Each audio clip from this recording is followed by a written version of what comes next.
अस्सलाम वालेकुम dear students, dear viewers. Question number 7 लेकर हाजिर हूं मैं। If cot theta is equal 7/8 find bracket start 1 plus sin theta bracket close start 1 minus sin theta close bracket bracket start 1 plus cos theta bracket close bracket start 1 minus cos theta bracket close. तो हमें इसको prove करना है, लेकिन सबसे पहले हमें right triangle एक लेना है। यहां पर ए बी सी हम लेंगे एक right angle triangle A B और सी। ये है एंगल थीटा। यहां पर मैंने थीटा लिया, तो यानी ए जो थीटा है ये एक एक्यूट एंगल है। तो सबसे पहले cot थीटा जो है वो गिवन है। cot theta is equal 7/8। Call identity first. हम जानते ही है perpendicular base perpendicular upon hypotenuse base. यह है साइन cos tan, लेकिन इसका रेसिप्रोकल बनता है hypotenuse base divide by perpendicular base और परपेंडिकुलर। मुझे cot निकालना है। यह है cosec sec and cot। cot जो है cot ऑफ थीटा वो इक्वल है base divided by perpendicular call identity second. यहां पर हम क्या करेंगे, from first and second we get, from first and second we get. तो cot theta will be cancel. यहां पर बच गया 7 divided by 8 is equal to b divided by p। b means base, तो यहां पर एंगल ये लिया है थीटा, तो बेस आएगा ये। यहां पर हम लिखेंगे 7 के और परपेंडिकुलर है BC, तो यहां पर लिखेंगे हम 8 के। अब ट्रायंगल के दो साइड्स तो क्लियर हो चुके हैं। अब हमें ट्रायंगल का तीसरा साइड निकालना जरूरी है। अब हम यहां पर इस्तेमाल करेंगे Pythagorean theorem by Pythagorean theorem. जो पाइथागोरियन थ्योरम के जरिए हाइपोटेनस स्क्वायर, हाइपोटेनस है AC square is equal some of the squares of other two sides, वो है AB square plus BC square. लेकिन AC स्क्वायर हमें मालूम ही नहीं है, इसको एज इट लिखेंगे AB के बदले 7 स्क्वायर प्लस 8 स्क्वायर। तो यहां पर ये आएगा AC square is equal 7 square हो गया 49 प्लस 8 स्क्वायर हो गया 64।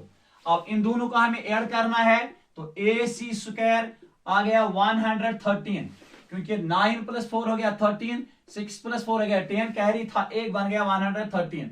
हमें खाली लिखना AC, ये एक्सपोनेंट है, ट्रांसपोज करेंगे तो ये रेडिकल की शक्ल इख्तियार करेगा यानी रूट की शक्ल। तो AC का वैल्यू आ गया हमारे पास 130 यानी रूट 130। अब ट्रायंगल के सारे साइड्स क्लियर हो चुके हैं। अब हमें क्या निकालना है, रेशो। यहां पर क्या आता है, साइन और कॉस। सबसे पहले है यहां पर हम साइन निकालेंगे। साइन थीटा जो होता है वो इक्वल होता है परपेंडिकुलर डिवाइडेड बाय हाइपोटेन्यूज। ये थीटा है, परपेंडिकुलर है 8 और हाइपोटेन्यूज है रूट 113। तो इसके बाद हम निकालेंगे cos ऑफ थीटा। cos जो है वो बेस डिवाइडेड बाय हाइपोटेन्यूज के बराबर है। बेस है 7 और हाइपोटेन्यूज है 113। अब हम जाएंगे आइडेंटिटी पे। जो पहला पार्ट है वो है 1 plus sine theta into 1 minus sine theta. यहां पर एक आइडेंटिटी बन गई a plus B into A minus B. a plus B into A minus B is equal होता है a square minus b square. लेकिन a के बदले 1 है और b के बदले साइन है। इसी तरह डिनोमिनेटर में भी 1 प्लस साइन cos थीटा है और 1 माइनस cos थीटा, यानी a plus b into A minus B. तो वहां पर भी बनेगा a square minus b square. तो डियर स्टूडेंट्स, अब ये जो आइडेंटिटी है हमारे पास 1 plus A square minus B square, तो इसका मतलब है 1 square minus sine square theta divided by बनेगा 1 square minus cos square theta. लेकिन साइन का वैल्यू तो हमने निकाला है और cos का भी वैल्यू हमारे पास गिवन है। 1 स्क्वायर का मतलब है 1 माइनस साइन थीटा के बदले में लिख सकता हूं 8 डिवाइडेड बाय रूट 113, लेकिन साइन के ऊपर है स्क्वायर, तो यहां पर भी मैं स्क्वायर रखूंगा डिवाइडेड बाय 1 स्क्वायर का मतलब है 1 माइनस cos थीटा का वैल्यू है 7 अपॉन रूट 113, लेकिन cos के ऊपर स्क्वायर है तो यहां पर भी मैं स्क्वायर रखूंगा।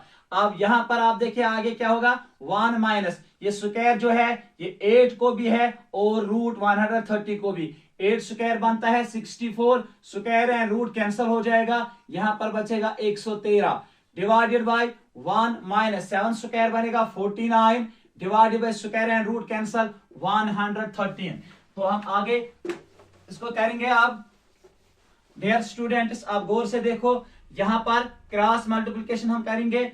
113 113 माइनस बनेगा 64 डिवाइडेड बाय 113 होल डिवाइड है 113 113 बट माइनस आएगा यहां पर 49 divided bye 113 which gives us 113 में से जब हम 64 निकालेंगे तो वहां पर बचेगा 49 डिवाइडेड बाय 113 होल डिवाइड। अब 113 में से 49 निकालेंगे तो यहां पर आएगा 64 divided by 113 which implies 149 divided by 113।